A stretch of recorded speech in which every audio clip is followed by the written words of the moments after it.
Welcome to our Microsoft Teams Voice Visual Explainer.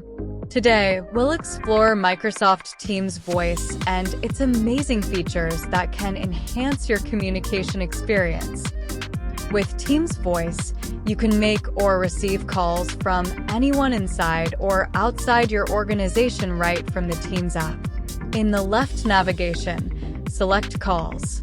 From here, you can dial a phone number, receive calls, or save frequent contacts to your speed dial. In addition to all of this, you can also view your history to see incoming and outgoing calls by name or phone number, duration of the call, and date. Select View Contacts in the top right corner to access them and find a person you would like to call. You can also favorite and categorize certain contacts if you wish. To access your voicemail, click on the Voicemail button on the History tab.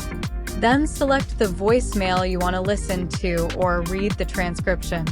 If you want to change your voicemail settings, go to your settings and select Calls. Here you can set your call answering rules, configure your voicemail, choose a ringtone, manage groups, and delegate settings. Thank you for watching. If you have any questions or want to learn more, check out our other tutorials on Teams Voice.